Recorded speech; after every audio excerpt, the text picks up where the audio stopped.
Buenos días a todos. Estamos aquí en la primera jornada de la semana de encuentros, en la segunda mesa de hoy, que vamos a hablar sobre las ciudades, cómo viviendo en la ciudad más accesible.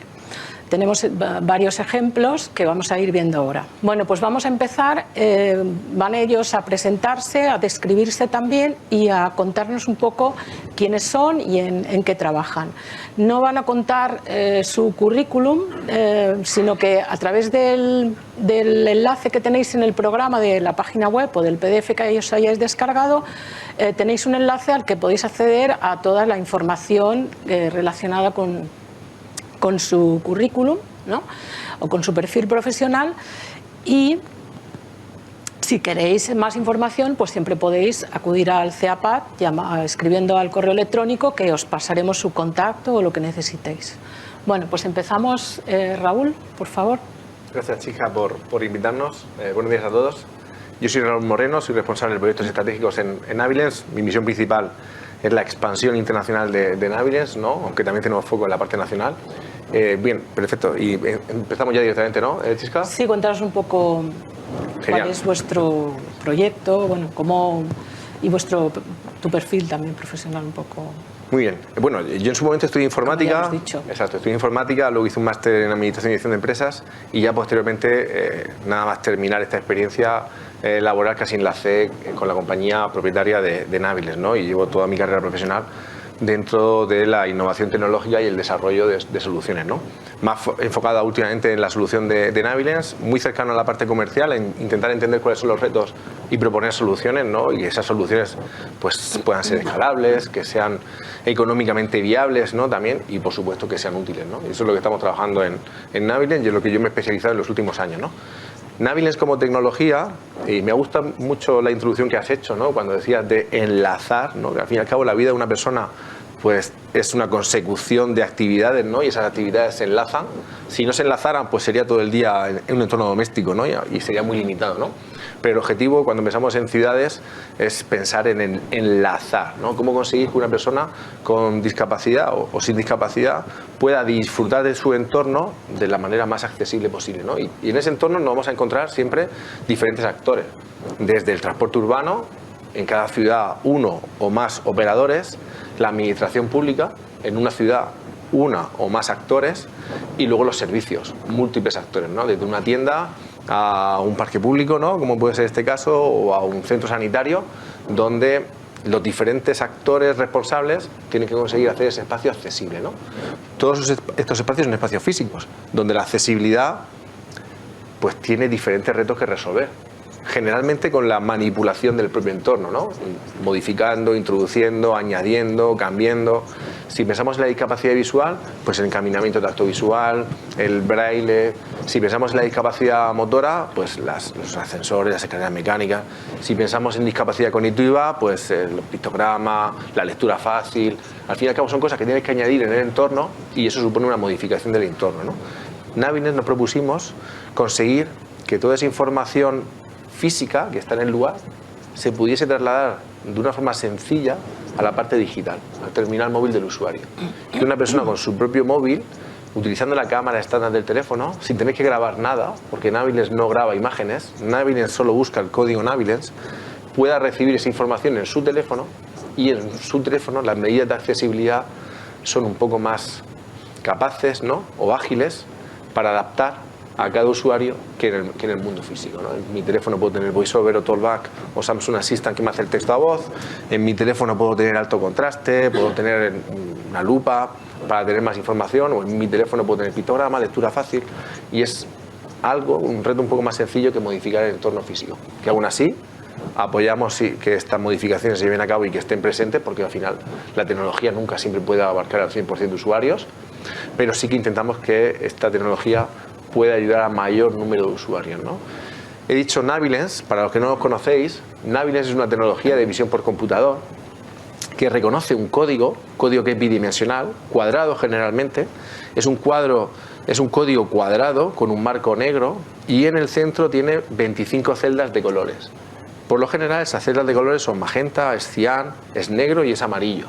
Esto es lo que sería visualmente un código Nabilens. para una persona con discapacidad visual no necesita a priori reconocer que existe un código Nabilens, únicamente saber que está instalado, pues como en este centro donde estamos ahora, he tenido la suerte de ver una instalación con Nabilens.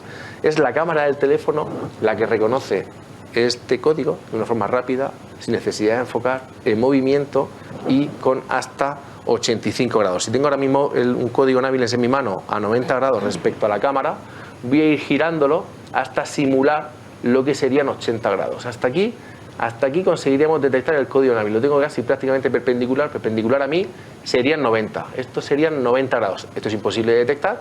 Le quitamos 5 grados y ahí Nabilens lo podría detectar. Es decir, puedo ir recorriendo un pasillo con el móvil en el pecho y detectar los códigos que estén pegados en las paredes. Esto sería un resumen, Sisca, de lo que sería Nabilens. Muy bien. Bueno, vemos que nos aportas un poco esa parte de la tecnología y, bueno, quizá los más adeptos al tema de la tecnología pues pueden ser las personas más jóvenes, ¿no? O en este caso las personas con discapacidad, pues que hacemos uso de la tecnología porque nos facilita mucho la vida, ¿no? Bueno, pues nos cuentas también un poco tu descripción. A ver, pasas a Pablo. A Pablo. Pues muchas gracias, Sisca, y a esta casa por invitarnos al grupo de investigación al que pertenezco, que es un grupo de la universidad que está arraigado en la Universidad de Sevilla. Y soy investigador del grupo y vengo física. Vengo perfectamente uniformado. Que es el preámbulo a la descripción. Vale, perdón. No son los colores corporativos, pero me estaba fijando, vengo todo de azul, zapatos azules, pantalones azules y una americana azul con camisa celeste, eso sí. Pelo corto y gafas que tienen las pastas azules. Y rozo los 40 años, aunque parezca que tengo bastante menos, pues eso me dicen, ¿sabes? Pero bueno. Y nada, como decía, muchas gracias y por invitar al grupo de investigación que se llama Healthy Architecture and City de la Universidad de Sevilla.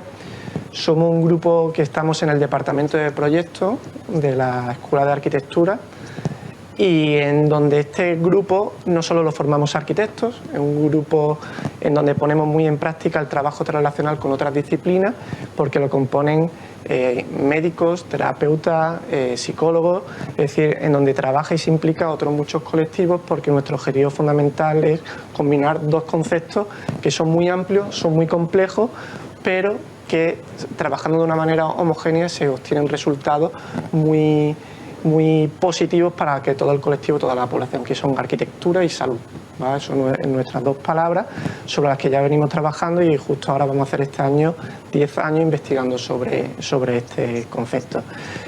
Hoy en día, un poco por contextualizar y por qué estamos aquí, sí es cierto que hay un término que estaréis escuchando mucho y es que es tendencia y sobre todo se vino a escuchar a raíz también del COVID que pasamos, el concepto de arquitectura saludable. Todo parece ser que a la población que antes no tenía ninguna limitación física, ninguna necesidad de dependencia, cuando ha llegado el COVID, como se han dado cuenta de que determinados espacios requerían de unas condiciones que les repercutiera en su calidad de vida, es decir, que el espacio se dan cuenta, pues a lo mejor que su vivienda no tenía una terraza y necesitaban salir a la terraza o cualquier otra más cosa. Es decir, la relación entre arquitectura y salud se ha puesto de manifiesto en los últimos años, pero esto ya lo viene diciendo la Organización Mundial de la Salud, la importancia que tiene la salud como tal, que es un bienestar completo en la parte física, en la parte mental y en la combinación social.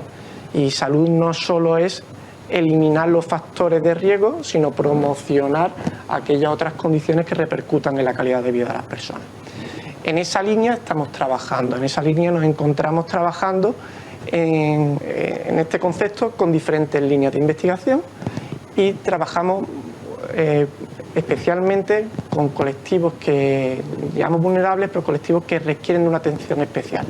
Hablamos como por ejemplo con personas con deterioro cognitivo, es decir, si proyectamos o tenemos en consideración cómo tiene que ser adaptado el espacio o cómo el espacio tiene que dar respuesta a colectivos que tienen una sintomatología, unas necesidades físicas, espaciales extremas, pues hemos testado y así verificado en las diferentes publicaciones científicas que vamos haciendo cómo eso repercute en otra población que a lo mejor no tiene ningún tipo de limitación o dependencia, o sí, pero en un grado menor. ¿vale? Entonces trabajamos con personas, por ejemplo, con deterioro cognitivo, personas también de la tercera edad o la cuarta edad, en lo que nos permiten llegar a dar soluciones concretas, contrastadas y objetivas de cómo tienen que ser ese espacio.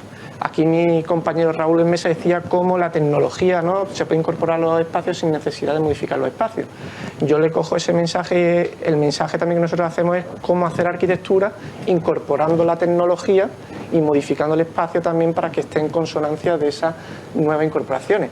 Hace años, si no ahora entramos en debate, a principios del siglo XIX, cuando el problema de la ciudad vino cuando el desarrollo del automóvil, entonces era como dar el transporte una solución a estas circunstancias. Después se ha ido asumiendo como el concepto ecológico y medioambiental, pues lo vamos asumiendo en nuestras ciudades. Ahora las nuevas tecnologías pues parece ser que poco a poco se van incorporando y ahora hay un nuevo paradigma que nosotros lo llamamos así y como tal existe, que es cómo se hace que todo esto sea saludable, cómo todo esto esté ordenado y cómo las ciudades no solo se limiten a eliminar factores de riesgo, que es lo que estamos diciendo. Oye, la contaminación atmosférica, la contaminación lumínica, los problemas que existen de las temperaturas, la verdad, bueno, pero no solo es eliminar el factor de riesgo, ¿qué otros factores podemos incorporar a la arquitectura para que repercuta en el beneficio de esas personas? Y en eso un poco, si no ahora entramos en profundidad. Ahora entramos en más profundidad. Bueno, gracias y perdona Nada. que te habías preparado tú todo el súper discurso y yo meto la pata aquí.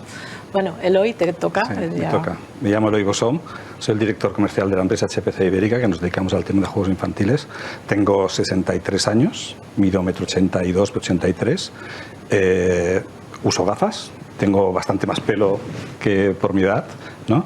Y soy de constitución más bien fuerte. Entonces, visto de azul también, no sé por qué hemos coincidido, con chaqueta y visto de azul, ¿vale? De formación soy estudiade en su día y sí me he ido especializando en el tema de los juegos infantiles, en la accesibilidad de los juegos infantiles. He hecho un posgrado en diseño universal, he hecho un máster en la Universidad de Jaén también y he hecho varios cursos con el COAM de accesibilidad, ¿vale? Yo os voy a hablar un poco de este punto de la ciudad, que es un punto muy pequeño, que son los parques infantiles, pero no por ser pequeños dejan de ser importantes, ¿no? Porque yo creo que los parques infantiles es el sitio, uno de los primeros sitios de espacio público que ocupan los niños, ¿vale? Un sitio donde se empiezan a separar de los adultos y empiezan a conocer que existen otros niños diferentes que ellos o iguales que ellos y donde empiezan a convivir con ellos y a jugar. Yo creo que empiezan a convivir con los niños antes de saber lo que significa la palabra convivir, ¿no? Un punto de estos que están allí, ¿no?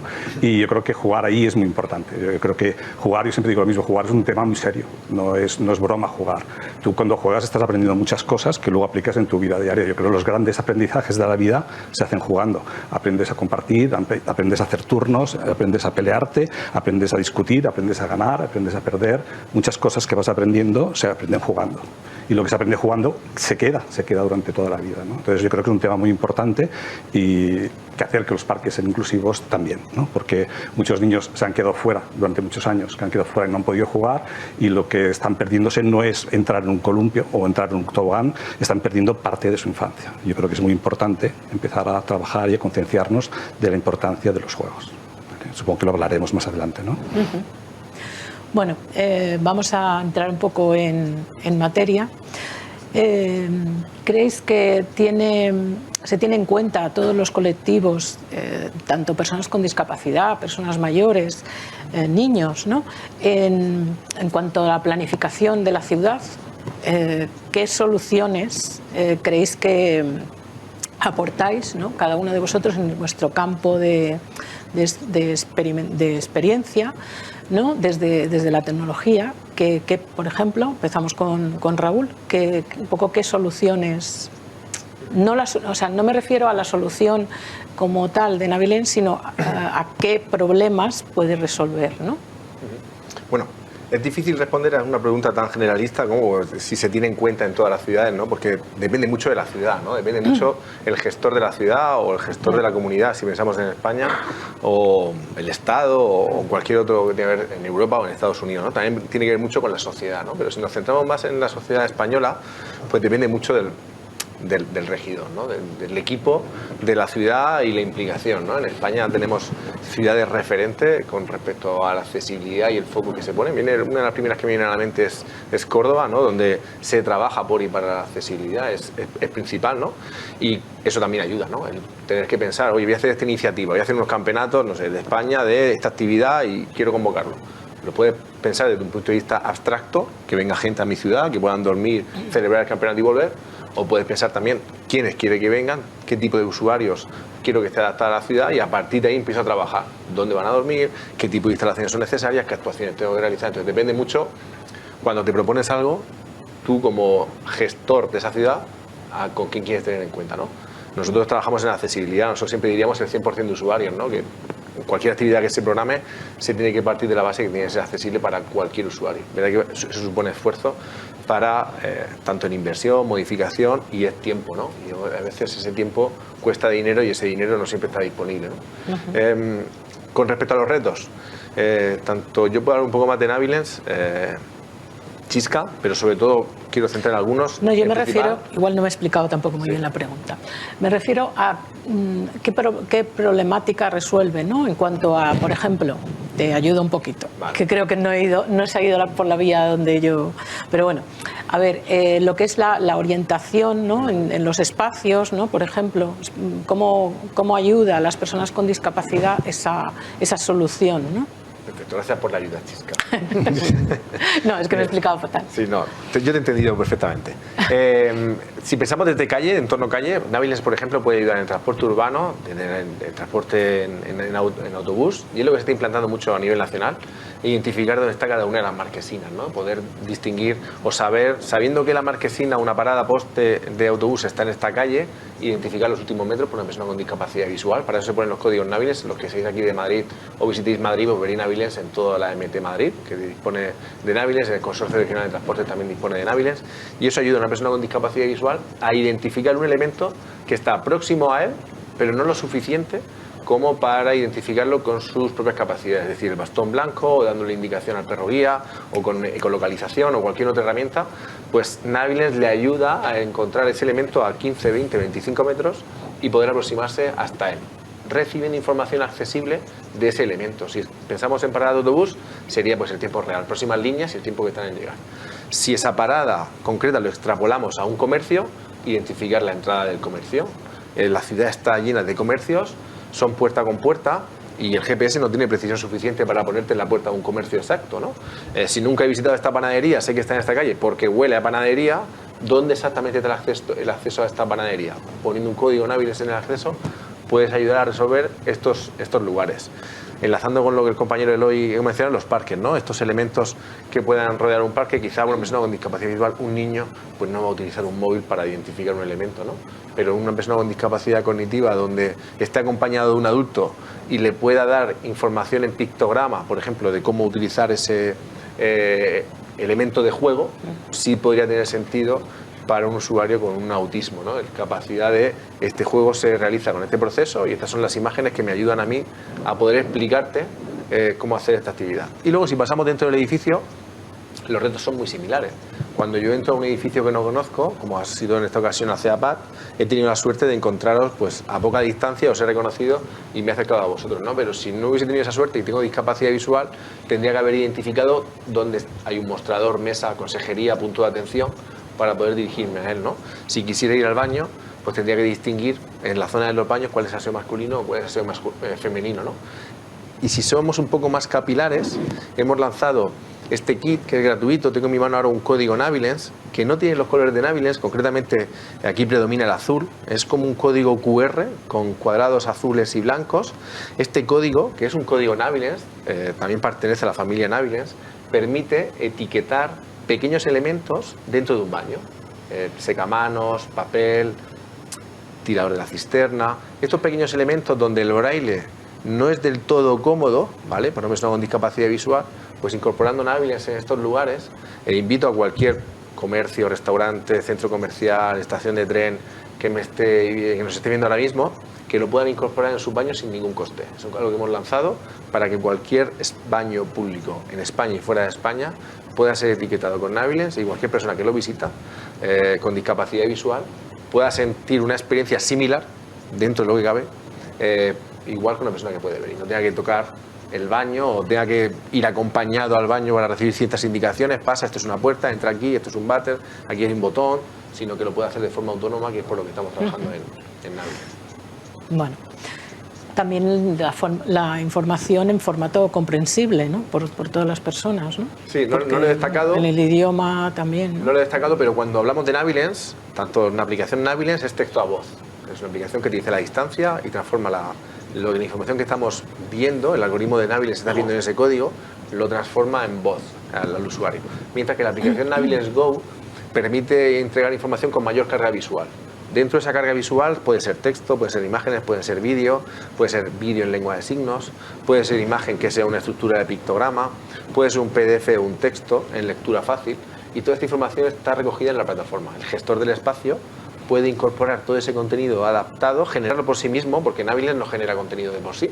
Navilens es una plataforma que provee el contenido hipercontextualizado a la posición del usuario, pero no genera contenido. Y ahí es donde nosotros colaboramos con múltiples empresas en España y fuera de España para que ese contenido, ese vídeo en lenguaje de signos, ese pictograma, esa lectura fácil, todas estas empresas que están preocupadas por la accesibilidad puedan generar ese contenido adaptado y que los clientes tengan una pasarela para entregárselo al usuario a través de un código Navilens. Gracias por el apunte, sí. Bueno, y ahora con lo que decías, nos vamos con la tecnología Navilens. Sí que una persona va con los niños, o sea, con alguien le acompaña a los niños al parque, ¿no? Quiero decir, evidentemente los niños no usarán el móvil para ir al parque, pero los padres que podamos o los abuelos que puedan llevar a los niños al parque, pues sí que pueden utilizar esa tecnología, ¿no? Entonces, bueno, Eloy, cuéntanos un poco cuál es el estado de los parques, de las áreas de juego infantiles, más o menos en la actualidad. En España. En España, sí, claro. En España venimos de una transformación que ha venido motivada por las normas de seguridad. O sea, nosotros en el año 99 se aprobaron unas normas de seguridad que son de obligado cumplimiento en España y llevamos 25 años que estamos adaptando todos los parques a normativas de seguridad. Entonces, esto ha sido realmente ha sido un gran trabajo que se ha hecho y hoy en día si te caes en un área de juegos te haces menos daño. Lo que pasa es que te duele otras cosas, como te duele no poder jugar o te duele no poder ver cómo los demás juegan y tú estás en el otro lado de la valla, ¿no? La TMA ha ayudado, ha puesto cuotas en los parques infantiles y todos los ayuntamientos se han ido poniendo ya un poco al día en el tema de la accesibilidad. O sea, la accesibilidad ha venido para quedarse. Lo que sí que es verdad que la TMA dice lo que dice, no dice muchas cosas, pone cuotas pero no te da otras indicaciones y van avanzando. Hay muchos ayuntamientos que están tirando fuerte, ¿vale? Y todos los demás, sobre todo los grandes, en Barcelona, Madrid, en Tenerife, Santa Cruz de Tenerife, en Lanzarote y Aiza, en Barcelona también Hospitalet, hay muchos ayuntamientos, me olvidaría algunos, pero Córdoba también, A Coruña están tirando fuerte y todos los demás van siguiendo. Lo que sí que es verdad que todavía falta mucho y sobre todo yo creo que vamos avanzando correctamente. El problema está que los niños van creciendo y esta generación de niños que no puede jugar ahora son generaciones que se están un poco así perdiendo, ¿vale? Es cuestión de ir tirando y avanzando, ¿vale? Se necesitan cosas, se necesitan todavía muchas cosas, se necesitan varios temas, la normativa ayuda, pero no lo es todo. Bueno, ahora Pablo, cuéntanos un poco qué soluciones a la hora de planificar en la ciudad, qué soluciones podemos tener en cuenta, qué instrumentos de cara, por ejemplo, a las personas con Alzheimer, que ya comentabas tú también que se pueden aplicar a otros colectivos, ¿no? Lo que es bueno para las personas que tienen mayores necesidades de accesibilidad, al final acaba siendo un poco bueno para todos, ¿no? Cuéntanos un poco de qué soluciones podemos estar hablando. Sí, efectivamente. Bueno, y también en relación con la pregunta que se lanzaba Raúl, claro, las ciudades no son totalmente accesibles para todos si hay un colectivo que no tiene esa accesibilidad garantizada o tiene algún tipo de limitación, ya sea de uso, de cualquier otra índole. Y yo hacía una pregunta o lanzo una pregunta. Sabemos que la normativa hoy en día de la edificación, en la que nosotros trabajamos como arquitectos, incluso hay una reserva de vivienda para un colectivo concreto que dice que son las viviendas que se denominan accesibles. Si revisamos esa normativa, la limitación la vincula la adaptación, la hace muy focalizada a una limitación física todo lo que no sea una limitación física, esa vivienda pues no reúne sus condiciones. Es decir, la normativa en la que hoy en día estamos tiene muchos estándares, muchas otras condiciones, digamos, limítrofes, pero quiero hacer ese llamamiento, además que estamos en un sitio como este, es como cuando pensamos eso, somos arquitectos, nos encargamos de un proyecto, hay que reservar un tanto por ciento, dependiendo de la zona, de viviendas que se denominan como vivienda accesible, y parece ser que con tener ese número asignado ya hemos cubierto todas las necesidades accesibles. Entonces, en relación a tu pregunta, la ciudad no cumple las condiciones para todos los colectivos cuando una persona a lo mejor que la puerta sea de un tipo, ¿no? Y esta persona tiene a lo mejor demencia de tipo Alzheimer, como me preguntaba, sus condiciones no son, digamos, su adaptación no es lo que la normativa del DOI existe. Existe un llamamiento, existe una gran carencia de normativa a diferentes escalas, tanto urbanística, tanto dotacional como doméstica, para dar respuesta a estos colectivos. Es decir, la ciudad hoy en día requiere de soluciones en estas tres grandes sectores, digamos, o escalas, para colectivos que realmente tienen una demanda acorde a la sintomatología desarrollada, en este caso demencia Alzheimer. A tu pregunta en concreto, efectivamente, pensar, y supongo que aquí en el CEPA también se ha trabajado y sé que el compañero lo trabaja, pero que una persona con demencia Alzheimer, que hemos hecho estudios, me gusta hacer este comentario, le hicimos una encuesta y le dijimos, ¿qué es lo que primero ustedes adaptan en vuestra casa? Y el 80 y tanto %, lo primero que adapta es el cuarto de baño. Cambian la bañera por la ducha, ¿no? Y era el 80 y tanto %, de los cuales el 70 y tanto % de esas personas no tenían ningún problema de movilidad. Es decir, podían seguir utilizando la bañera. ¿Qué vengo a decir con esto?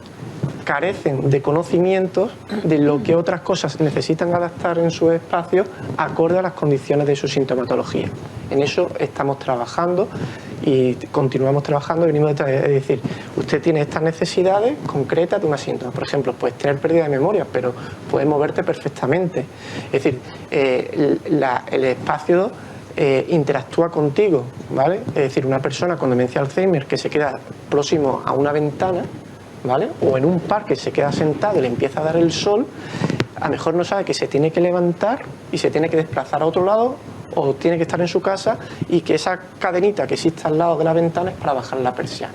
¿Cómo ayudamos a estas personas o su entorno, sea en el entorno doméstico, en la residencia o en la ciudad, a darles soluciones para que realmente estén adaptados a sus necesidades sintomatológicas? Entonces es un reto apasionante, y me preguntas por el Alzheimer, que a mí me apasiona en particular investigarlo. Hemos pasado el COVID, como decía antes, pero ya la OMS clasificó al Alzheimer y la demencia tipo Alzheimer como la epidemia del siglo XXI. Es decir, nos encontramos ante un reto muy importante de que darle solución a este colectivo. Desde el grupo trabajamos en eso y trabajamos.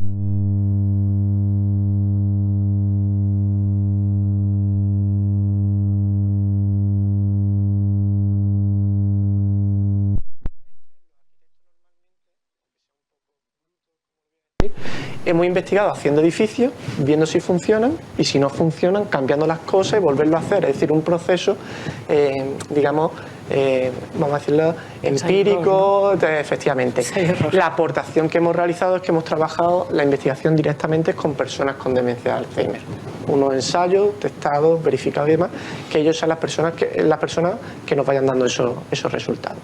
Hemos creado ahora un prototipo de vivienda que podéis visitar en nuestra página web, que puedo pasar el enlace, si no, creo que en la página que decía antes vinculada a los currículum está, en donde hay una vivienda prototipo que no tiene un fin nada más que desde cualquier parte del mundo se pueda conocer qué soluciones se pueden implantar acorde a una fase inicial, a una fase intermedia y a una fase avanzada. Porque una adaptación de la vivienda no consiste en hacer un pequeño hospital en la vivienda. La vivienda tiene que ser confortable, agradable, que produzca emociones, porque ese es el otro valor fundamental para nosotros. Consideramos que la vivienda tiene que ser accesible, por supuesto, tiene que ser segura, pero la vivienda tiene que repercutir en el estado emocional de las personas. Una persona mejor que sufre estrés y ansiedad tiene una señal acústica que le está avisando en cada habitación que entra, pues lógicamente ese proceso de adaptación no les funciona. Entonces, ese trabajamos en soluciones concretas, como puede ser y podemos entrar en la infinidad que hay dentro de la vivienda. Eso lo podemos extrapolar a las residencias, que hoy en día dicen residencia adaptada para personas con demencia de Alzheimer, y a lo mejor es que han creado un entorno exterior donde pueda andar, pero claro, carece de medidas concretas que sean para esa persona y no, a lo mejor no para otro colectivo. Y por último, en la escala urbana, un llamamiento, porque diremos, bueno, y desde los planes urbanísticos existe un plan de demencia de Alzheimer a nivel estatal. En el caso de Andalucía también tenemos otro a nivel autonómico, y en donde las medidas para adaptar desde la arquitectura, medidas de adaptar el espacio, el entorno, porque el entorno repercute en la calidad de vida de estas personas, las medidas, no voy a decir que son cero, pero son escasas o ninguna. Entonces, una oportunidad, pues son planes que están, oye, pues cómo incorporar estas medidas para que estos colectivos se beneficien y, lógicamente, hagamos, en el contexto que estamos aquí hoy, de ciudades realmente accesibles a estos colectivos. Detállanos algunas de estas medidas que se podrían implantar, por ejemplo. En el entorno doméstico, por ejemplo, nosotros hacemos una cosa que cuando entras en la vivienda, lógicamente hay una pequeña tablet, ¿vale? Puede ser una tablet que, dependiendo de la vivienda y demás, puede estar integrada incluso en el propio tabique, porque trabajamos, entre otras cosas, con una patente, ¿vale? Y enlazo con esto, que es una patente que hacemos que todos los materiales que son translúcidos dejen de estarlo. Por ejemplo, esto es un ejemplo muy práctico.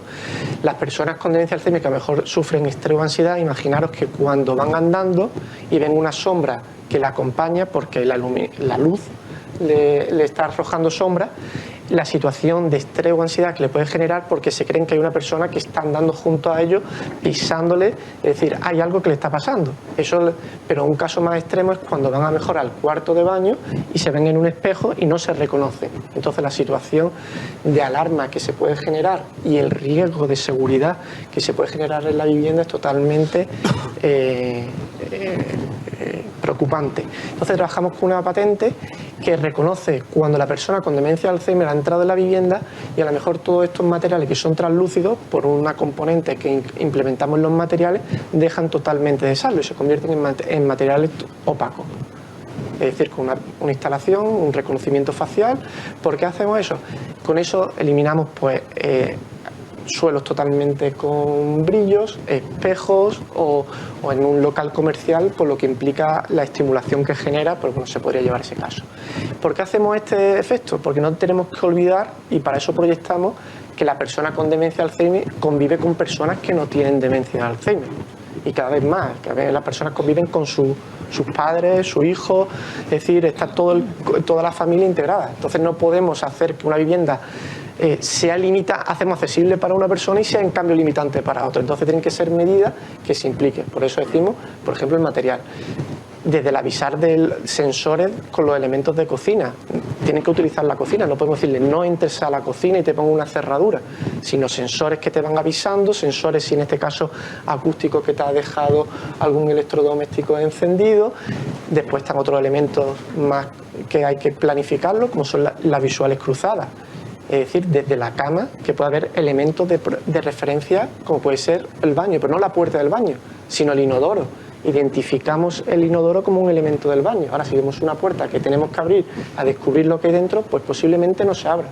Y ya termino, porque puedo decir mil y me encantaría, es que, por ejemplo, ellos, una puerta abatible, tienen un problema. Y es una cosa tan elemental como eso. Por eso, cuando me decían las personas, lo primero que cambio es la bañera, digo, pues que a lo mejor hay otras cosas que cambiar.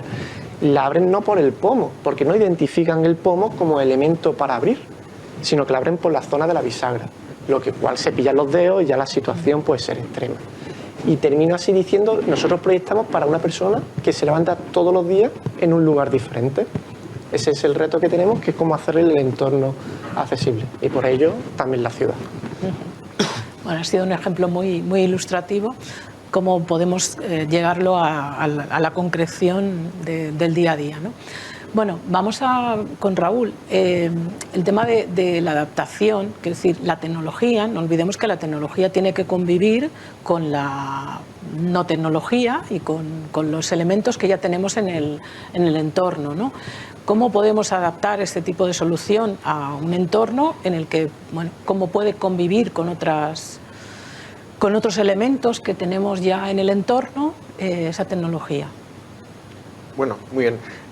Bueno, nosotros, Naviles es un código, como os he dicho en la introducción, que se diseñó pensando en que se pudiese incorporar en la señalítica del espacio, ¿no? Cualquier espacio pues tiene sus carteles de entrada, salida, aseo, escalera, ascensor, salida de emergencia. Todas estas señalíticas, junto a ellas se puede incorporar un código Naviles, ¿no? Son espacios que suelen estar disponibles en el entorno de la pared, y por lo tanto con el mismo material que se emplea para esa señalítica se puede incorporar Naviles, ya sea un vinilo adhesivo, un alucobón o cualquier material que se pueda imprimir e instalar. El único requisito que requiere Naviles, que pedimos como requisito, es que la terminación sea mate, no sea brillo, ¿no? Porque cualquier cosa, hasta incluso la señalítica, habrá personas que pueden ver, si le haces brillo satinado, cuando la luz le incide, la luz rebota y elimina el cartel, ¿no? Para Naviles, pues es uno de los problemas que podría tener en una instalación de un espacio, y pedimos que sea un material mate, ¿no? Adicionalmente, sobre este espacio, Naviles se incorpora también sobre el encaminamiento tactovisual. Es el recorrido rugoso en suelo que ayuda a las personas con discapacidad visual, generalmente con bastón blanco, a hacer un recorrido seguro, pues desde una entrada a cualquier punto de servicio en un edificio público, o también en el viario público, pues conectando la fachada más cercana con el paso de peatones, ¿no? Ese es un encaminamiento tactovisual. Incorporando en el encaminamiento tactovisual, la normativa española pues marca que esos puntos de decisión o intersecciones son zonas punteadas, ¿no?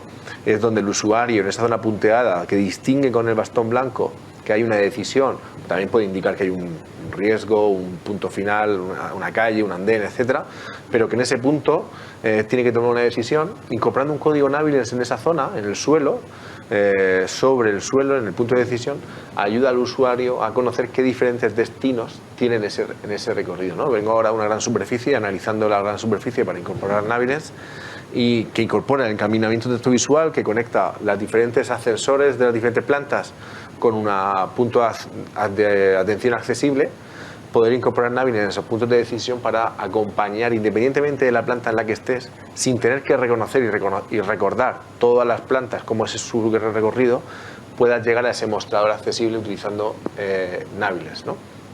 Y ya por último, la última actuación sería en los productos de consumo, donde en un supermercado pues toda esta información que las personas que podemos ver tenemos y nos impacta visualmente y nos ayuda a tomar decisiones, el empaquetado, los colores y la composición del producto, pues que esta información también sea accesible.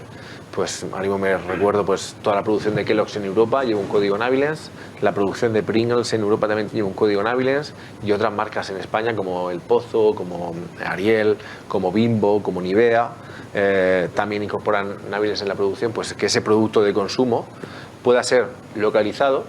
No tiene por qué ser de forma autónoma, ¿no? Porque cuando uno realiza la compra, pues en ocasiones está pensando en hacer una compra autónoma, desatendida, ¿no?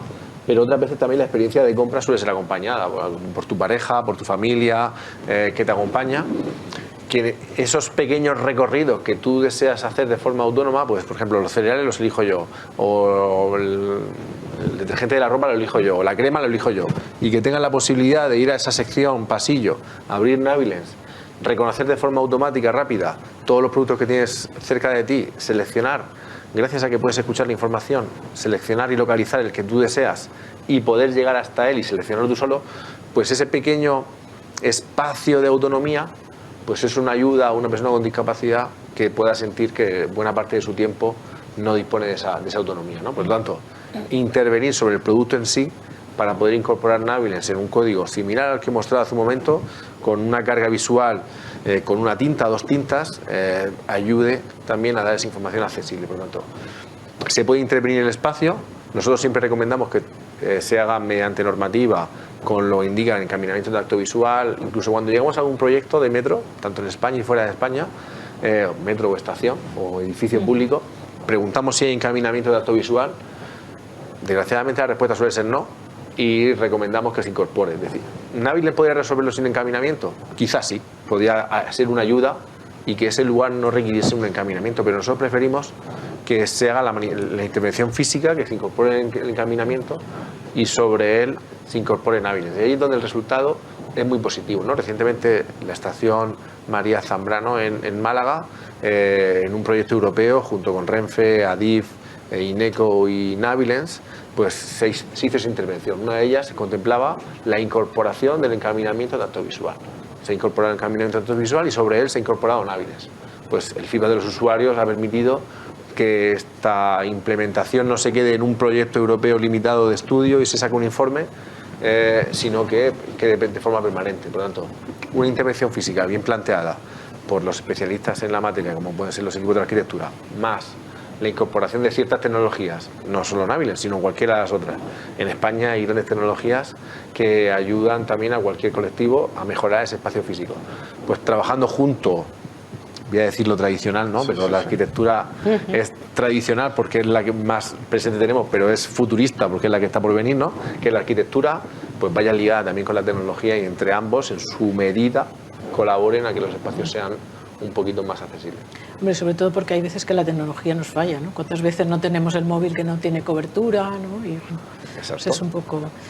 Bueno, pues Eloy, vamos un poco contigo. ¿Cuáles son los elementos con los que tiene que contar un parque, un área de juego, para que sea realmente inclusiva? Elementos de juego.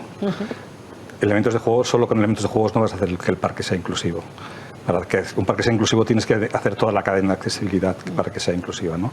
Pero si te centras dentro del área de juego, lo que se está buscando hoy en día no es tanto que los elementos sean accesibles, sino que las actividades que puedes hacer con estos elementos sean accesibles. Están buscando dar variedad de actividades y sobre todo dar diferentes niveles de desafío dentro de estas actividades. Entonces está haciendo por ejemplo, la actividad columpiarse, la actividad deslizarse, la actividad manipular, que todas estas actividades puedes hacerlo de manera accesible. Incluso está buscando también ahora ya cada vez más un concepto que se llama autonomía.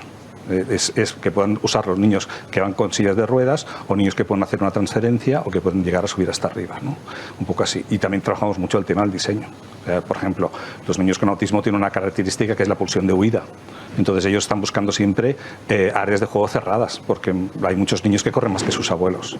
Entonces muchas veces ellos buscan espacios de desconexión sensorial, que cuando están muy excitados sensorialmente o muy de estos, puedas apartarlos un momento, puedes calmarlos y puedes hacer de esto.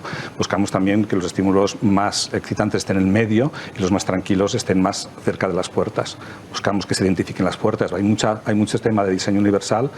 La señalización del movimiento forzado, ¿vale? Una tirolina, el carro te viene desde lejos. Cualquier padre, cualquier persona que no puede ver puede cruzar por el recorrido de la tirolina y te puedes llevar un golpe. Entonces todo el tema de movimiento forzado también se está diseñando, ¿no? Hay todo un tema de elementos, pero solo con elementos no consigues hacer un parque inclusivo, ¿no? Yo creo que hace falta mucha formación para hacer un parque todavía.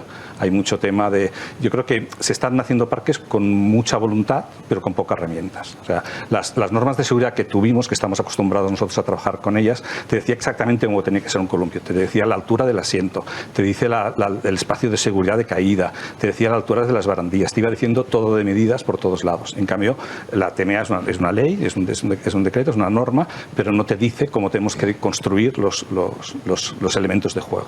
Entonces, se está haciendo todo con muy buena voluntad.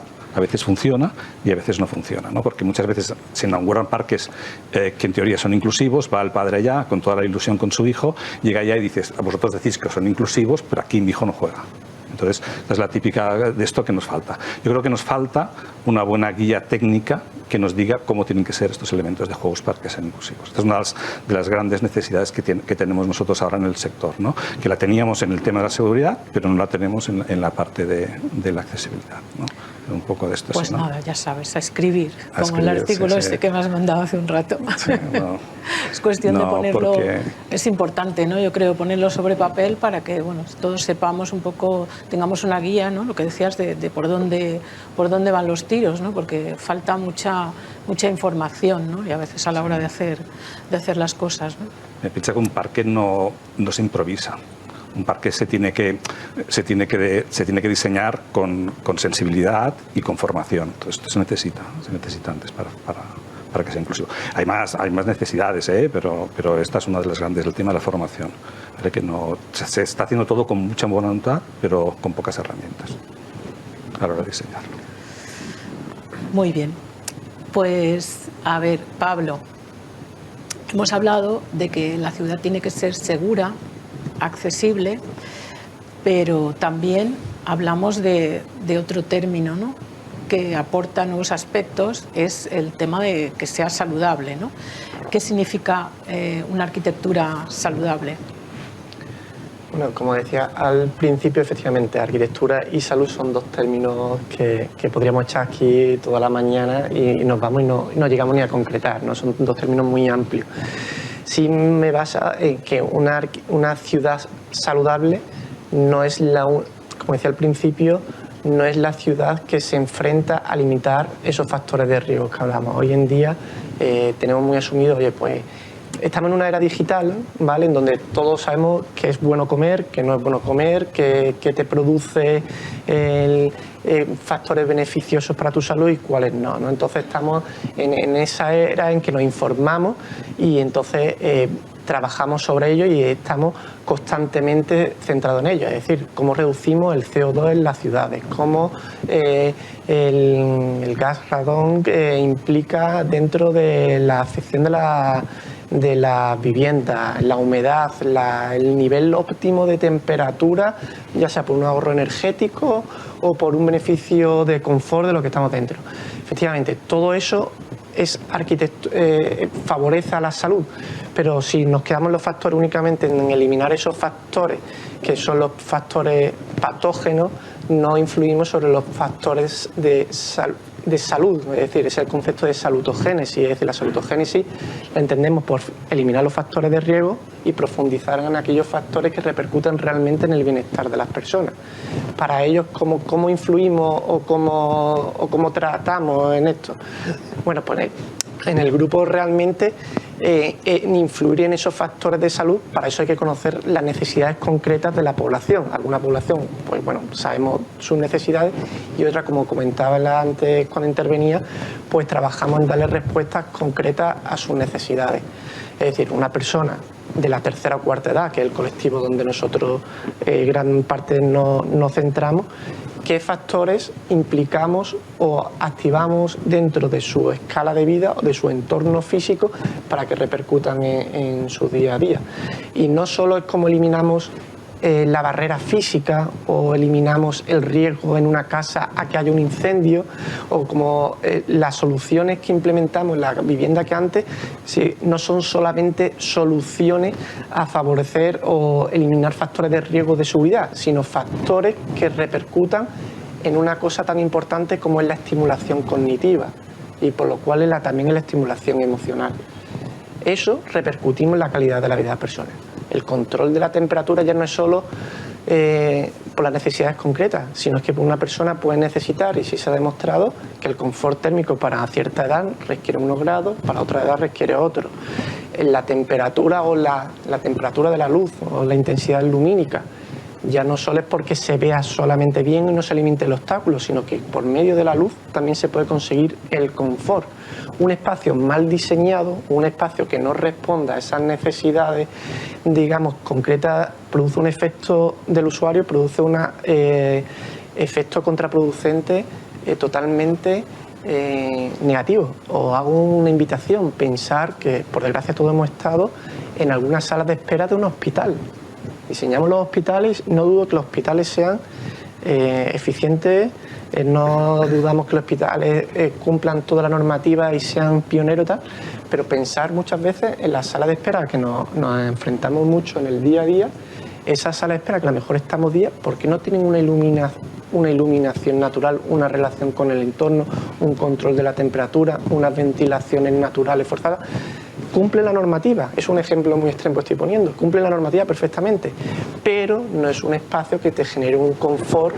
Lógicamente en una sala de hospital no estamos muchas veces para unas condiciones emocionales maravillosas, pero sí que no te produzca el efecto contraproducente. Eso lo hemos visto en el COVID, como vemos las camillas, vemos todo, pero eso mismo lo pasamos, y os hago un ejemplo, a una residencia de mayores. Es decir, que muchas veces tenemos la imagen y me gustaría, si algún día hago una presentación aquí, que creo que la haré en breve, es cómo el entorno influye, y tenemos unos ejemplos claros en que no se piensa en esas condiciones. Entonces, arquitectura y salud implica primero hacer arquitectura y no construcción, que eso es importante. Construcción es todo, pero si no es accesible, si no es segura, si no es robusta, pero si no emociona, no es arquitectura, ¿vale? Entonces eso es importante.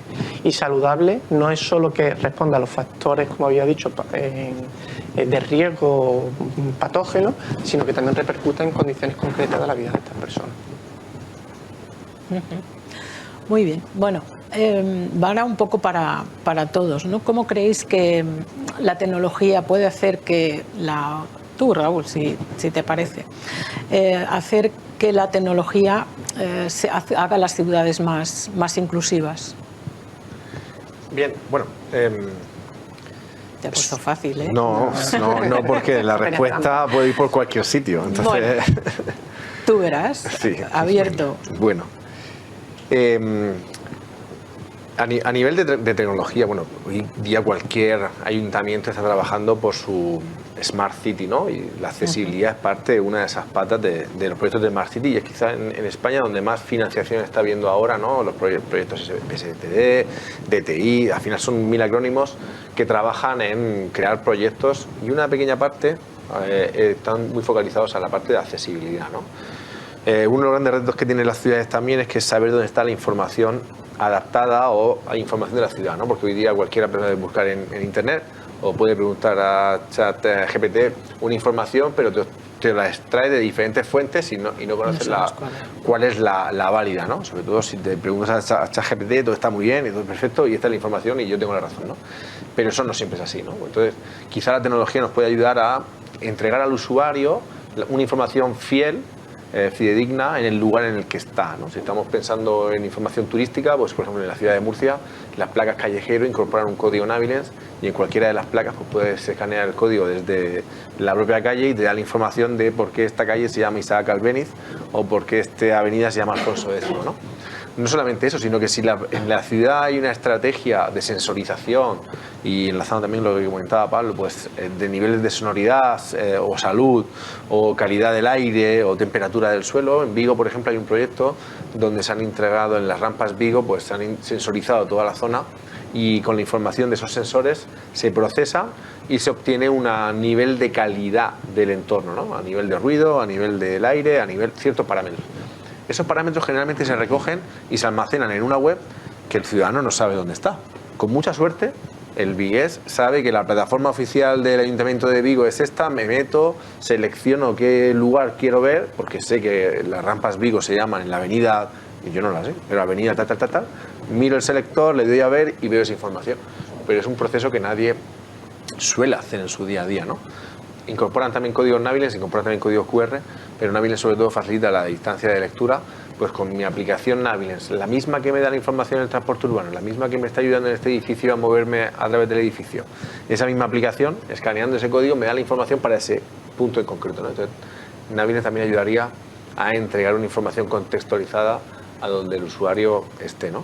Y luego hay múltiples tecnologías ajenas a Nabilens, pues que también ayudarían a las personas, por ejemplo, con discapacidad auditiva. En España tenemos iniciativas como la de Visualfy, ¿no? Que ayuda pues con elementos lumínicos a una persona con discapacidad auditiva a entender o a comprender que está sucediendo un evento importante en el lugar en el que está, y que gracias a la luminaria y a las notificaciones al propio teléfono pues tiene que tomar alguna decisión o tiene que prestar atención a algún efecto, ¿no? Una evacuación, una emergencia o un anuncio sonoro que es totalmente pasa desapercibido por una persona con discapacidad auditiva, ¿no? Y así hay múltiples iniciativas que yo creo que la tecnología bien diseñada, pensando para todos, con una capacidad de que se pueda escalar bien, es decir, que económicamente sea viable, ¿no? Porque hay tecnologías que son inviables para adquirir, ¿no?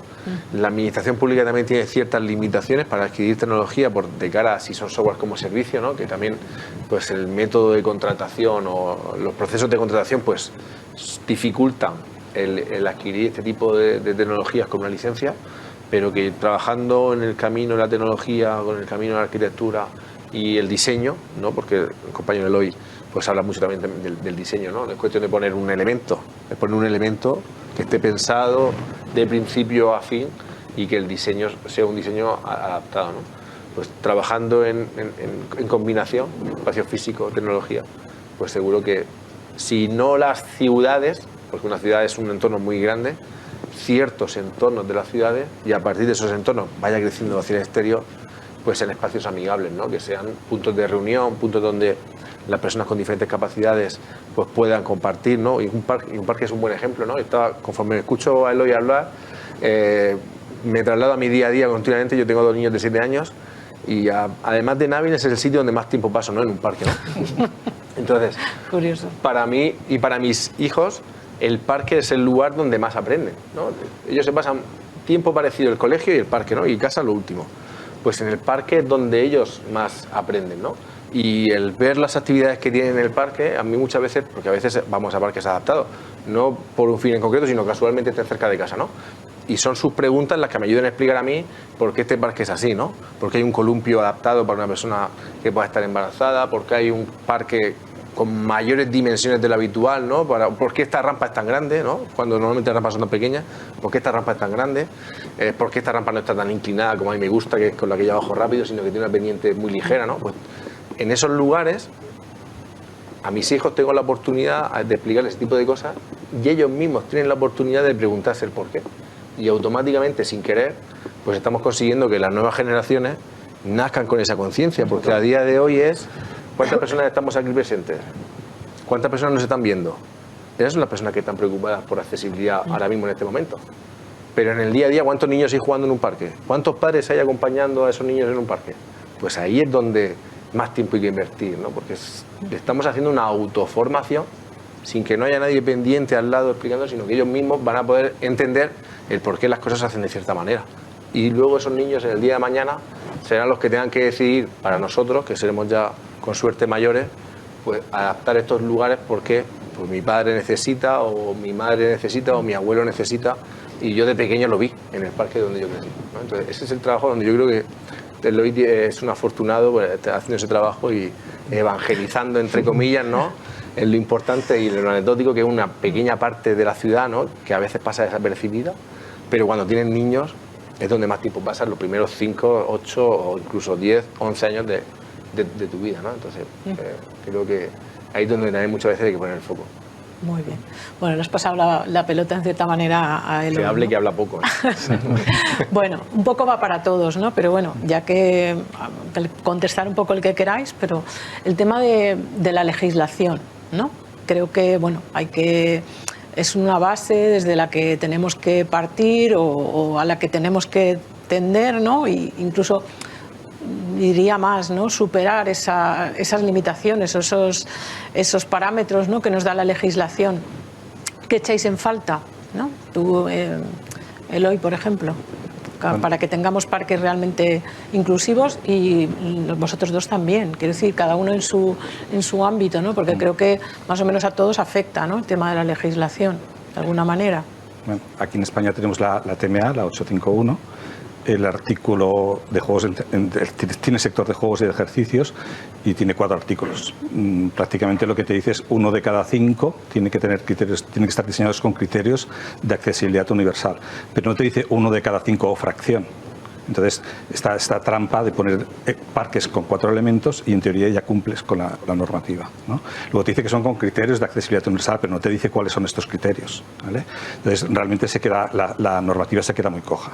Sí que es verdad que están esperando a que los gobiernos autonómicos vayan decretando, pues que en España solo hay 3 reglamentos que tienen sector de juegos, que es el de Cataluña, que se ha publicado ahora en el 23, el de Valencia, que dice 1 de cada 4 fracción, por lo menos el de Valencia te dice 1 de cada 4 fracción, y en Asturias, que hace tiempo que decía 1 o 2, depende del tamaño del área, ¿no? Entonces realmente a nivel de legislación estamos muy cojos.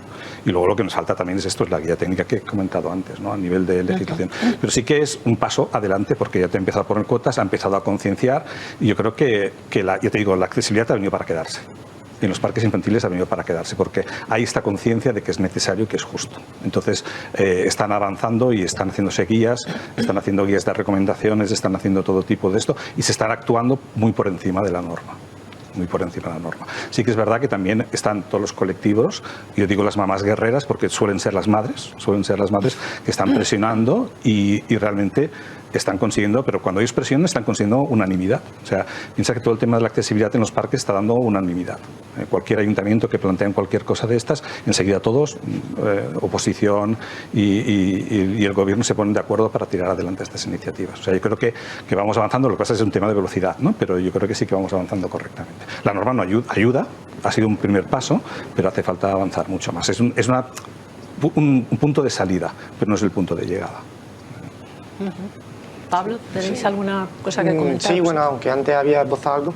Sí. Y por terminar antes también de lo del tema de la incorporación de las nuevas tecnologías, en el proyecto es fundamental que las nuevas tecnologías, y como decía Raúl, y por eso incidir en eso, estén integradas en el proyecto arquitectónico, en el proyecto, es decir, que sea incorporado como una instalación más. Nosotros la vemos como una instalación más dentro de la vivienda o del espacio cuando se lo proyectamos como tal. Tenemos asumida la instalación de fontanería, de clima, de no sé, pero la incorporación de nueva tecnología pues debe de estarlo, y sobre todo porque si no está pensada, programada, estudiada, el efecto puede ser contraproducente en colectivos con los que trabajamos, porque hay una sobreestimulación de información o una cantidad de estímulos que el efecto puede ser contrario. Entonces, si no está pensada desde el diseño arquitectónico, lógicamente con los expertos, con las aplicaciones pertinentes y demás, es un factor que no alcanza su beneficio o la repercusión que realmente tiene para lo que se ha proyectado. Y después, sobre la legislación, comentaba antes las limitaciones que tenemos hoy en día en el código técnico, la reserva de vivienda, pero sí puntualizo solo en esto, claro, es una demanda porque aquí seguro que hemos tenido relación con familiares, o directo o no, con personas con demencia de Alzheimer. Hay una carencia absoluta de lo que se tiene que hacer, tanto de normativa como manual de instrucciones, cuando la enfermedad llega a nuestro entorno. Hay guías o unas recomendaciones, pero no se llega a concretar, ¿vale? Es una necesidad. Y después, desde la escala urbanística, sorprende, como decía, hay planes de demencia. España ha aprobado ahora el suyo, países que nos llevan ya desde nuestro entorno 15 y 20 años con planes de demencia, en donde sí se toman ciertas medidas para este colectivo. Hablamos de un colectivo que se puede, como digo, extrapolar a otro ámbito. Hablamos de Francia, hablamos del Reino Unido, países del norte de Europa. ¿Qué es lo que hacen? ¿No? ¿Qué proponen que podemos proponer? Que no lo incluimos, ¿no? En el estado de la cuestión no se ha estudiado eso cuando se ha hecho el plan de demencia. Pues hacen un etiquetado de población, no para saber qué persona tiene la enfermedad, sino en qué zona, en qué área, en dónde hay que invertir más, en dónde hay que tomar más medidas.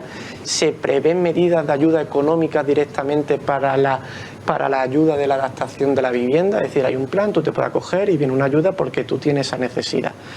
También ahí se proyectan un estudio de números mínimos de vivienda para estos colectivos, lo cuales son viviendas que se proyectan desde cero y ya las cuales están adaptadas. Tú podrás tener demencia o no, pero tú ya tienes una vivienda que sabes que si el día de mañana tienes una necesidad cognitiva que se tiene que adaptar, tu vivienda ya reúne las condiciones necesarias para que la adaptación sea lo mínimo posible y el coste se vaya reduciendo. Es decir, en nuestro entorno hay medidas. Desgraciadamente en España estamos incipientes en ese proceso, por lo cual es una necesidad imperiosa, sobre todo, que se tenga presente el entorno en donde habitan las personas, pues bueno, con este colectivo. Raúl, tienes tú. Sobre la normativa también, ¿no? Sí. Hombre, yo creo que la normativa ayuda y mucho a poner sobre la mesa la necesidad, ¿no? Porque para muchas empresas y servicios, pues quizá la normativa de accesibilidad está ahí y se cumple porque el edificio cuando se hizo o es anterior o posterior a la normativa de edificación y es accesible, ¿no? Pero no la tienes en el día a día presente, ¿no? Una vez que ya se hace, te pones el sello, ¿no? Como decía Pablo, adaptas desde el punto de vista de discapacidad física, tienes el sello y dices, yo cumplo, sin ir más allá, ¿no? Es decir, si la normativa no lo dice, yo ya lo he hecho está y cumplo, ¿no? Pero es verdad que, por nuestra experiencia, las nuevas normativas, ¿no?, de la European Accessibility Act, por ejemplo, y el Real Decreto que está trabajando para productos de consumo, pues ayuda a las empresas a decir, oye, ten en cuenta esto, que hasta ahora no lo has tenido en cuenta, y vas a tener que cumplirlo, ¿no? Y eso está animando a las empresas a empezar a preguntar y a curiosear, ¿no? Con el miedo, y perdón por la expresión, a que viene el lobo, ¿no? Pues uno de los peores impactos que puede tener una empresa es una sanción, aparecer en los medios, ¿no? Una mala reputación por no cumplir una normativa que es básica, ¿no? Quizá esa amenaza de normativa, y que será normativa posteriormente, pues ayuda a muchos responsables de ciertas áreas a ponerse en el asunto, ¿no? Es decir, oye, ¿qué sucede en mi centro? Tengo los ascensores, cumplo los aseos, tengo los espacios pensados para personas con discapacidad motora, tengo mis rampas, lo cumplo todo. Discapacidad auditiva, ¿qué sucede? Discapacidad visual, discapacidad cognitiva, demencia de Alzheimer, ¿no? Todo este colectivo no está a día de hoy como tal en una normativa o está en algo tan ambiguo como diseño universal, ¿no? Que comentaba lo que es el diseño universal. ¿Hasta dónde llega el universo? ¿Hasta dónde terminamos de definir? ¿No? Pues que si todo eso se regula, se detalla, se ponen los indicadores, los parámetros, se enumera del 1 al 5 en qué punto está, se puede hacer un estudio, un análisis, y eso en AENOR también, pues hay múltiples certificadores que ayudan a hacer esto, pues ayuda tanto a empresas que proveen el servicio como empresas que trabajan en accesibilidad a trabajar en eso. También es verdad que la normativa tiene que estar acorde a las capacidades de cada empresa, ¿no? No es un tablero raso para todo el mundo. Hay pequeños autónomos, pequeños comercios que quizá tener que cumplir una normativa estricta pues le suponga que su negocio deja de ser viable, ¿no? Entonces yo monté un comercio pensando en hacer mi producto artesano y dar este pequeño servicio y ahora la normativa me obliga a que tengo que tirar abajo el local porque ciertos parámetros no los cumplo, pues sería injusto, ¿no? Para este tipo de pequeño comercio. Luego también hay que trabajar que la normativa sea adaptada, ¿no? Por así decirlo, a las capacidades de cada empresario o administración pública y que también, muy importante, que tenga financiación, porque al final es muy sencillo regular, ¿no? Es decir, tú tienes que cumplir esto, tú búscate el dinero donde tú tengas que buscarlo y cumple con esta norma, ¿no? O sea, tiene que haber un apoyo por parte de quien regula, ¿no? Del impacto económico que va a suponer esta regulación a los usuarios y no dejarlos fuera de... Imaginemos cuando salió la normativa de la parte de encaminamiento de dato visual, es si no lo tienes incorporado, cierra todas las estaciones de transporte. Independientemente de lo que haga esta estación y con comunique, si no hay encaminamiento de dato visual, ciérrala. Pues no sería viable, no es una normativa que se pueda aplicar. Entonces, si se legisla, que uno sea consciente y que incorpore medidas que sean viables económicamente, y si no son viables económicamente, que incorpore la financiación para que puedan ser viables. Al final será una guerra de mi negocio contra el colectivo de las personas con discapacidad, y no es eso, es decir, conseguir que mi negocio sean bienvenidas personas con discapacidad, que mi ticket medio, que mi consumo medio se incremente, ¿no? Porque una persona con discapacidad a mi hotel generalmente siempre viene acompañada, pues en vez de ser el ticket de una persona consigo el ticket de dos personas, ¿no? Una persona con discapacidad pues a veces utiliza servicios adicionales pues de traslado, de acompañamiento o en restaurantes, etcétera, y el ticket medio sube, ¿no? Pues conseguir que no solamente el que tiene la supervisión de empresarial también consiga el decir, oye, mira, pues alguna vez me hacen el comentario de no, es que aquí casi no tenemos ciegos. Digo, bueno, a lo mejor el motivo principal ¿por qué? Es que el espacio no está adaptado para personas con discapacidad, por eso no los ves, ¿no? Entonces, tienes que pensar el por qué no tienes ese tipo de clientes, no el pensar que mi negocio no está pensado para ellos. Es al contrario, es decir, voy a intentar conseguir clientes, ¿no? Y la normativa a veces ayuda a sus personas, gestores, a darse cuenta de que no es toda una visión empresarial, sino que es una visión estratégica. Bueno, nos estamos acercando al final, pero no quiero dejar de que si tenéis algún comentario, al respecto de cómo perciben los usuarios, los destinatarios de los parques, de las medidas que vosotros implementáis, cómo lo perciben. O sea, poneros ahora en el lugar de los usuarios, ¿no? ¿Qué efecto creéis que tiene o qué experiencia tenéis del efecto que tiene lo que estáis haciendo, ¿no? Las medidas que se están implantando? Breve, porque estamos... Eloy, me da igual, empezar el que quieras. En el tema de la financiación estoy de acuerdo también con él. Decretar la accesibilidad en los parques y no poner dinero es como montar un columpio sin cadenas. Al final no puedes hacer nada, ¿no? Es muy importante el tema de la financiación. Hay otras necesidades que hay en el parque. Yo siempre digo lo mismo.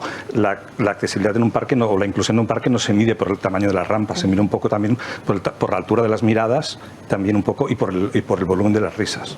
Entonces lo que está pasando es que sí que es verdad que se están haciendo parques que son accesibles, que es la puerta para entrar allá, pero luego nos falta un poco esta empatía con los demás niños. O sea, yo estoy hablando con muchas madres que me dicen esto: no me he sentido más discriminado en un sitio que en un parque infantil. Ellos llegan allá con su hijo y empiezan a ver las miradas, cómo desvían las miradas, cómo suben ellos a un parque y los demás hijos, los demás bajan, y estas cosas duelen. Les duelen mucho, ¿no? Entonces yo creo que una de las cosas que hacen falta hoy en día en los parques infantiles es esta empatía.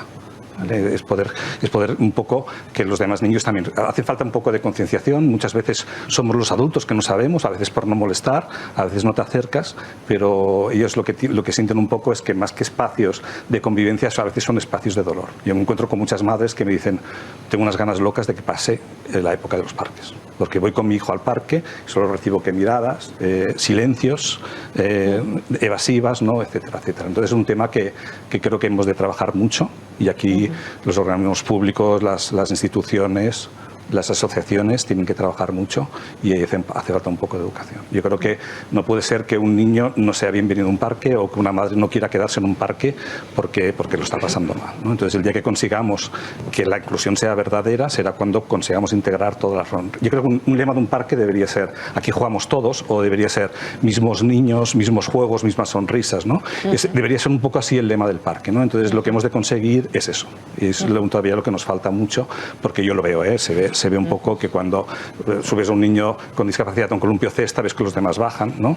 Y luego te acaban diciendo barbaridades algunas madres de que, oye, que llevas mucho rato, que llevas mucho, etcétera, ¿no? Y toda esta parte creo que todavía se tiene que trabajar muy bien. ¿Vale? Bueno, medio minuto de comentario. Bueno, por concluir, yo creo que el feedback que nosotros tenemos, que era tu pregunta, sí, es positivo. Sobre todo destacamos la sorpresa que se llevan mucho en las soluciones que se implantan, porque es como decía al principio, hay un desconocimiento absoluto sobre las soluciones que proponemos, que algunos dicen: bueno, pero si es que esto lo tengo al alcance de mi mano y no sabía que podía implantar. Entonces, claro, son soluciones que claro, le reconfortan y lógicamente repercuten en su calidad de vida. Y el feedback, en este caso, como decía, muchas veces no lo tenemos a posteriori, sino durante el proceso que hemos hecho de investigación, porque, como decía al principio, un poco la aportación que hemos hecho en la investigación, el trabajo directo con las personas. Entonces ha sido las propias personas, desde una manera, ellos lógicamente unos ensayos que no es que le pedíamos que extrapolase a un conocimiento arquitectónico ni nada, sino desde una actividad propiamente lúdica de trabajo con asociaciones familiares de enfermos de Alzheimer, donde hemos hecho los trabajos. Ellos mismos nos han ido dando las pautas, ¿vale? Entonces, bueno, pautas de sus necesidades, lo cual implica que esas soluciones muchas veces algunos las tienen implementadas en su casa, otros no, otros en los espacios públicos nos llama la atención, porque una de las cosas que decíamos, los pasamanos de aluminio, ¿no? Es decir, la ciudad, una persona con demencia de Alzheimer o a lo mejor los elementos fríos, los materiales fríos no los tocan, le producen rechazo, son mucho más sensibles. Entonces el gesto a lo mejor de incorporar elementos que son más cálidos, no en cualquier ámbito. Entonces son soluciones que ellos iban incorporando y que dice: oye, pues hemos conseguido quitar los candados de la casa, porque hay soluciones para evitar que se vaya de la casa, con la propia arquitectura, trabajando con el suelo, trabajando con el despiece de una solería meramente, ¿no? Es decir, conclusiones que aportan, y lógicamente esa sorpresa, pues ellos nos transmiten que se repercute en su calidad de vida. Raúl. Bueno, Estamos 30 segundos y voy a ser pero estricto, chisca. Pero sobre todo nosotros lo que percibimos cuando se realiza algún piloto con Nabilens y se convoca al colectivo de personas con discapacidad, específicamente a las personas con discapacidad visual, sobre todo lo que más sentimos que valoran es que sentirse escuchados, ¿vale? Es decir, eres parte de la solución, ¿no? O sea, que esto no es que algo que a mí se me ha ocurrido y yo lo pongo aquí y esto es útil para ti porque lo digo yo, sino que son ellos los que, gracias a sentirse escuchados, es decir, poder decir todo lo que yo necesito, implique a Nabilens o no, tener una visita, y que luego se tenga en cuenta y que se diseñe en base a la opinión de las personas con discapacidad, yo creo que es lo que más se valora. Independientemente de la solución que esté trabajando, lo que yo invito siempre es a invitar al colectivo, al que corresponda, a todos, si tenemos capacidad para poder hacerlo, y que todos sean parte de la solución, y no todo se gobierne desde un despacho mirando un folio con letras negras sobre papel blanco, ¿no? O sea, que sea algo, cojo a la persona, me explica, la escucho, entiendo, busco la financiación e implemento. Y eso yo creo que es lo que tendría que ser el día a día de cualquier proyecto, ¿vale? Pero, pues, la participación de los usuarios en el diseño es fundamental, ¿no? Bueno, estamos ya fuera de tiempo. Si queréis una frase, decir una frase, o si no, pues nos quedamos con lo que habéis comentado, que yo creo que hay bastante material ha sido bastante interesante. Bueno, os agradezco mucho vuestra participación. Y bueno, os animamos a seguir nuestras jornadas, la jornada de mañana que vamos a dedicar a la participación, a la accesibilidad en el ámbito educativo. Bueno, muchas gracias. Patricia.